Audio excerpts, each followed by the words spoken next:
This is Doggy DNA, the show where we invite dog owners of all sorts to come and discover the secrets held within the DNA of their equally diverse canine counterparts.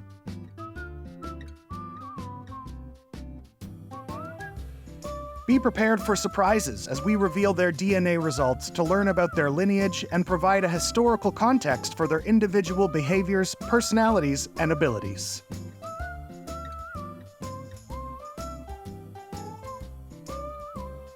We'll meet some wonderful dogs and hear the stories of how they found their families. And we'll even have time to play with the pups as our experts share advice on how best to nurture and train a wide variety of breeds.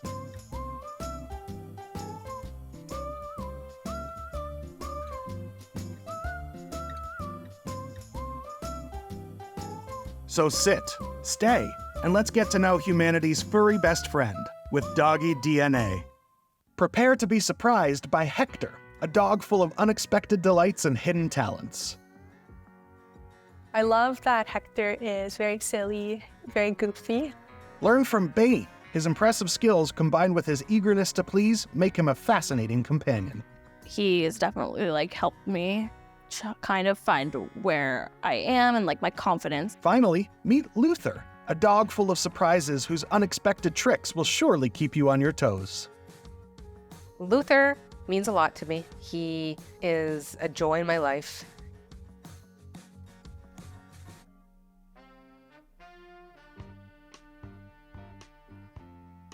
My name is Sydney Sloan-White-Hay, and I'm here with my dog Hector. Hey, Sydney, I'd love to talk about your relationship with Hector. How did you meet him?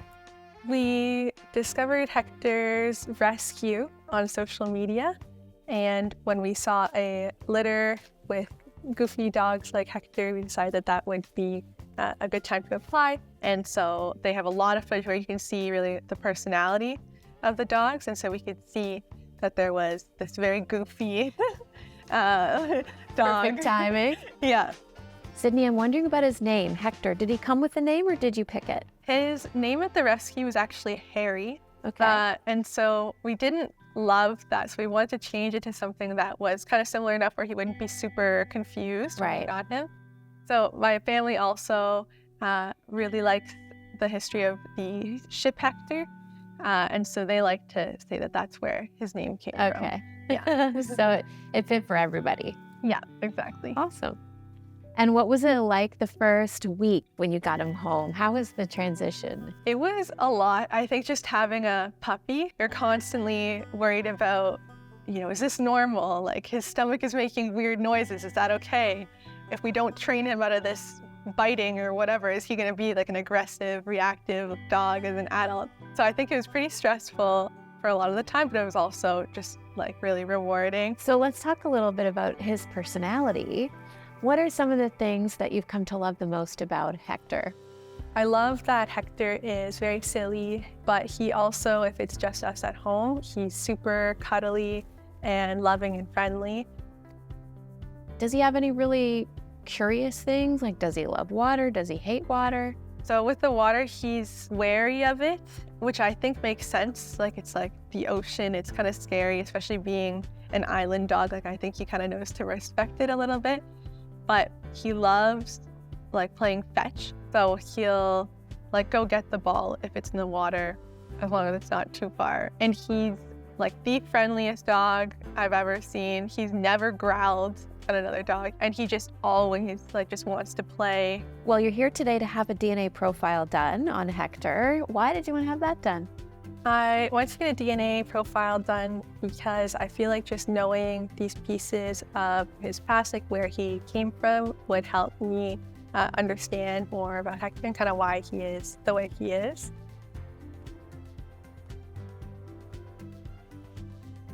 So I understand Hector's a pot cake. Yeah. And we've seen some very interesting breeds come up on these pot cakes profiles. They're always my favorite because they're a little surprising. First of all, we have 10% of Hector, which is Bichon Frisé. Wow. Bichon Frise does not look like one, that's for sure. No. And then we have 10% Toy Fox Terrier. I've never heard of that. I wouldn't have guessed. And then finally, at 80% of Hector, is a Chihuahua. Interesting. Isn't that interesting? Because all those breeds are tiny little dogs. Yeah, and he's definitely not. He's so tall. Yeah, he's very tall. Wow. I wonder how that plays out for his traits and his behavior. The Bichon Frise has charmed royalty and commoners alike. These small, lively dogs were favorites among Italian and French nobility, known for their cheerful demeanor and hypoallergenic coats. As their popularity spread, Bichons adapted to life as street performers during the French Revolution. Today, Hector embodies this playful and social spirit. His excitement at meeting new faces and his playful antics surprise everyone, revealing the joyful and resilient nature that has defined Bichons for centuries. One thing to keep in mind is the Chihuahua, which he is 80% Chihuahua, and the coloring is definitely often seen in Chihuahuas. And the Chihuahuas tend to be they're very charming dogs, very lovable, and they really attach themselves to their people really strongly. Definitely. Even with new people, you can tell he'll take some time to kind of figure them out. But with us, like, he's always instantly there to give all the love. Chihuahuas are also known to be very terrier-like, and Hector also has some fox terrier in him. The toy fox terrier was originally made to be a barnyard ratter. So they're really good at finding these little preys, chasing them, getting them, and kind of being in charge of the pest control. We always kind of joke that he were like a dinosaur. He'd be one of those dinosaurs that just run out and steal eggs for nests and things, because he's not like a real predator, but he'll get like the little things that are easy, and he's so good at like sniffing them out as well. Terriers are known for being really good with their nose, and he showed us that when we were playing the cup game. It was really sweet, and once he kind of got the hang of how to get the treat underneath, it was really fun to play that game with him. The toy fox terrier specifically is very trainable. They love to learn, and they're gonna do it really well. He's always been really easy to train, especially with kind of tricks that you'd be doing just at home, like sit down, like spin, that kind of thing. It's hard to come up with new things to teach him, or I'm sure if we put him in more formal classes, I think he'd be really good at that.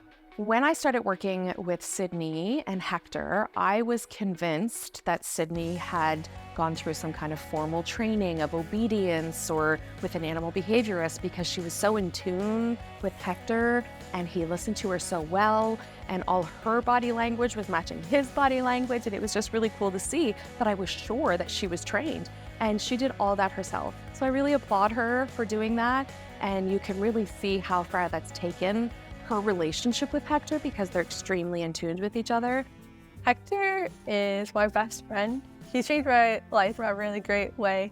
I feel like I didn't have much of a routine before Hector, and now we really look forward to our morning kind of coffee runs or our afternoon dog park walks.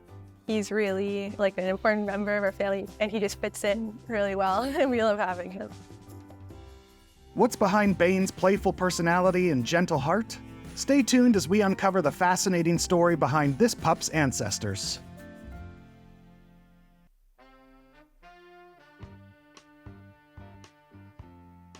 My name's Taylor Bauer, and I brought Bane with me today. Well, I'd love to hear how Bane came into your life. Tell me about that.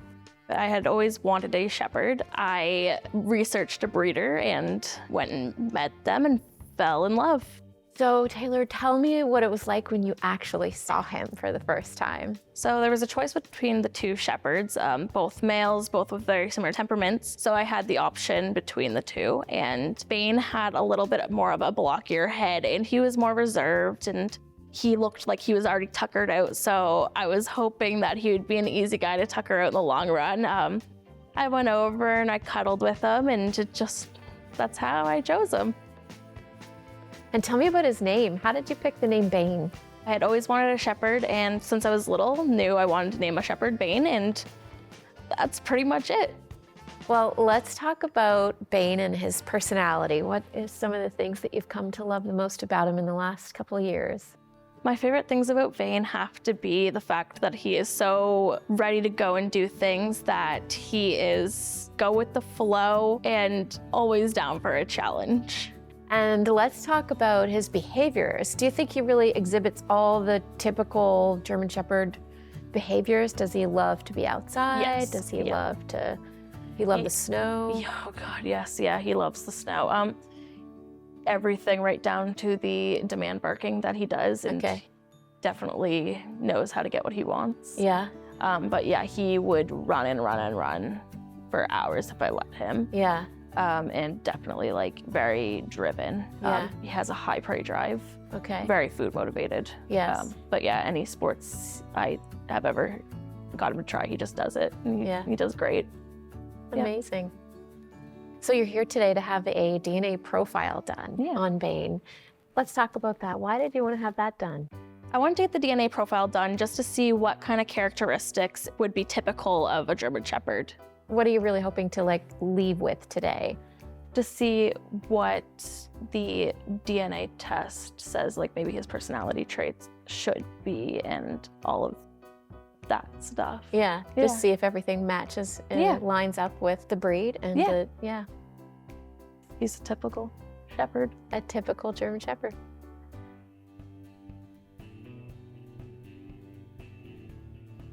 Hi, Taylor. Hi. I have Bane's results here. Ooh, okay. And we are expecting a purebred, aren't we? Yes. Purebred. German Shepherd. Okay. And you say that with confidence because he's from a registered breeder? Yes. Okay. Yeah. Okay. So, Bane is indeed German Shepherd. 100%. Oh, awesome. German Shepherds have a distinguished history in military and search and rescue roles. During World War I and II, these dogs were used for messenger duties, tracking, and rescue missions, showcasing their intelligence and bravery. One notable German Shepherd, Chips, served in World War II and was awarded for his heroism, including saving lives by attacking an enemy machine gun nest. Ironically, despite the breed's history of war heroics, Bane's greatest challenge is managing his excitement around other dogs. I had figured that was the case. It would have been more surprising if he wasn't a German Shepherd, but I was happy to know and learn more about how I can support him throughout his life. Nowadays, German Shepherds are really known as like an all-purpose kind of working dog. They've really thrived in police work, military work, search and rescue. They even are really, really good at therapy dogs because they're so extremely sweet and smart. And they want nothing more than to please their owner. And so it's really easy to train them to do things that you're asking. Do you see that? One point I was going to get Bane for therapy work. He doesn't like to stand around very long. He's very busy, but I definitely see he's very trainable, and I see all the German Shepherd traits in him. One thing that's really important to talk about with German Shepherds is how sometimes as they grow up, if they're not properly socialized or properly trained, sometimes that can end up leading into unfavorable behaviors. And I just want to applaud you because Bane has shown no reactivity, no anxiety. He is so very well-rounded. And I can promise you that has almost everything to do with what you did with him growing up. How do we get there? What did you do? So obviously I was very selective with my breeder. So I met the parents, made sure they were stable and nice and not reactive. I am mentoring under a dog trainer, so we immediately had him in dog training lessons. Around people, we were selective of who and what dogs he met, just because one bad introduction can have a lifetime of consequences. So how do you convince him to tone it down? He's fairly good at doing it himself. If he needs a little bit of a gentle reminder, I do place him into a settle, put him on a place like a blanket or a raised platform. That's a really hard place to get your dog at when you have a working dog like a German Shepherd or a herding breed, because they just go, go, go, go, go, because it's so rewarding and enriching to do that kind of stuff, right? So to be able to kind of bring him back down, that's very impressive. Yeah. So dog sports are a really great thing for German Shepherds because they're eager to please and they are natural athletes.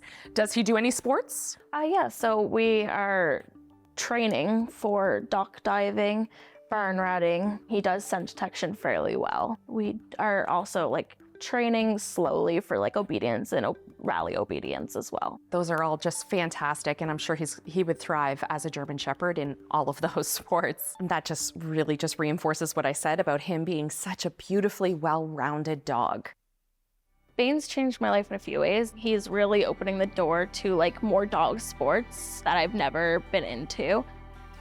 He's also opening the door to ethically, responsibly bred, purebred dogs. And like I said, I've never owned a German Shepherd before, so it's completely new in a sense. I've had herding dogs before, but this is just different. Taylor does a lot of work with Bane, and he needs that kind of work, not only for his breed, but he's also an apartment dog, which this isn't really a classically seen dog in apartment type living. So, but she's aware of that, and she does a lot of activities, a lot of sports. Bane means a lot to me. He's definitely like helped me kind of find where I am and like my confidence. I wouldn't be doing any of like the show without his push, obviously. He just means the world to me, and I wouldn't change any of his weird little quirks for anything. Could Luther's love for laundry and aversion to grooming reveal his ancestry? Discover the hilarious truth after the break.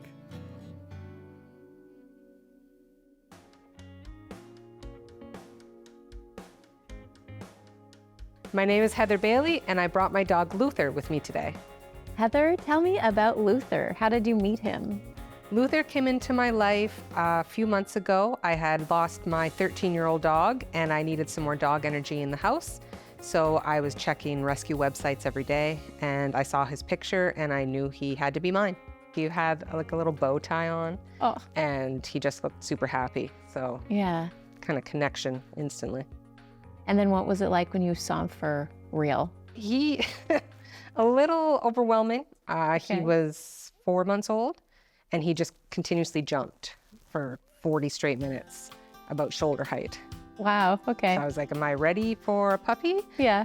But he was like so sweet, and I was like, all right. Tell me some of the things that you've grown to love the most about Luther. His lips get stuck to his teeth, and I can always see the top teeth of his mouth. It's hilarious. And I also love how sweet and cuddly he is, and also very confident. He loves going on adventures. Does he have anything that he does that's really sort of weird and quirky and like, why do you do that? He likes to sleep under the covers, and he gets overheated. Okay. Find that a little odd, but That's where he wants to be? that's where he wants to be, Okay. right next to me. Because we have chickens, we do have rats sometimes in the backyard, so he's always trying to get to them, which is Okay. why he digs a lot of holes. So he's definitely got some prey drive in there. Yes, I think so. Well, he's still a puppy, Yes. but how does he do with sort of basic obedience training? We did do obedience training with him, Yeah. because he needs it. I know what to do, but we're kind of just focusing on developing a bond and getting him comfortable in new environments. We do practice it fairly regularly, but he will only listen when there's something he wants. Food, mostly. Yeah. But he has to know it's there. Sounds like a fun challenge. It is. Yeah. So you're here today to have a DNA profile done on Luther. Why did you want to have that done? I would love to know his breed profile, and also if he has any like herding breeds or ratting breeds, I can kind of pick some sports or other training based on his breed to help him learn and explore and experience things.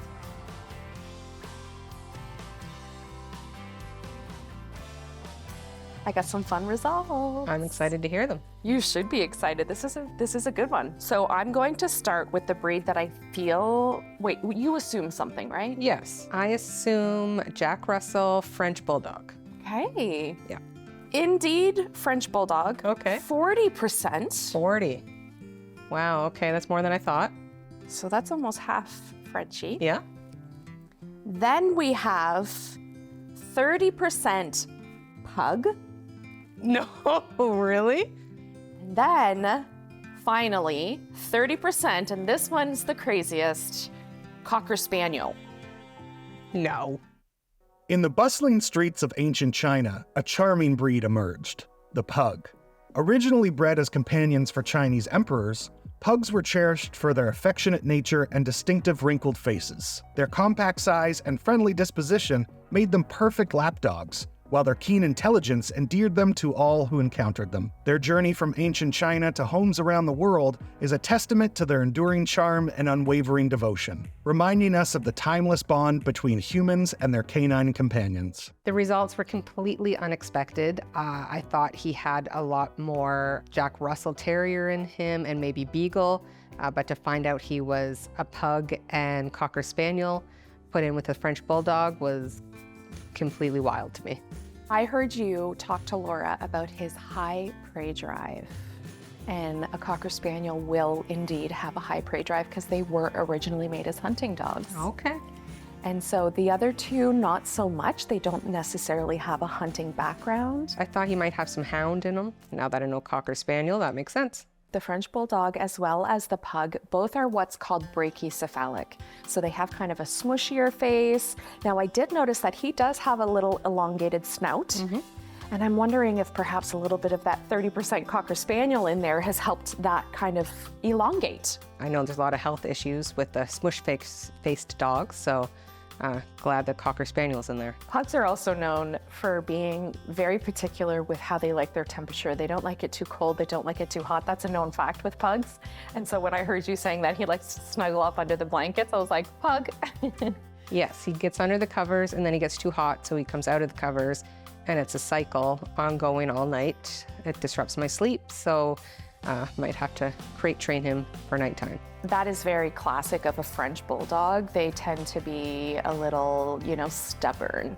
And sometimes they can be a little challenging to train also, because if they really don't care or are uninterested in what you're trying to do and the treat isn't valuable enough, it's going to be challenging to get them to work with you. That makes sense because he is a challenge to train and he will not listen.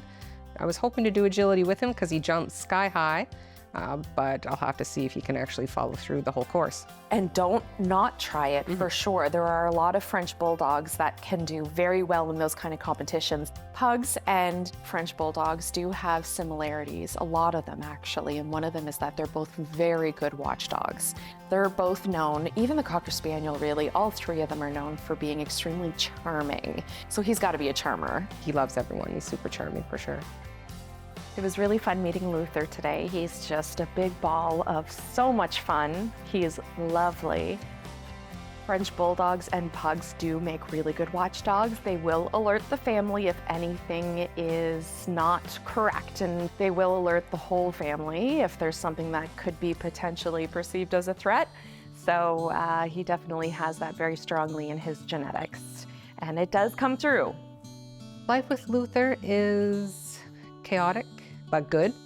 I have not had a puppy in my house before. My previous dog, I got her at 4 years old. So I'm learning new things, doing a lot of research, spending a lot of time training. We meld really well together and go on adventures, do camping, kayaking, hiking, and he's the perfect companion. Luther means a lot to me. He is a joy in my life. He's so happy, and he definitely brought me out of a period of grief I had with losing my last dog. So he's been great. I love him, and I'm happy to continue loving him for as long as he'll be with me.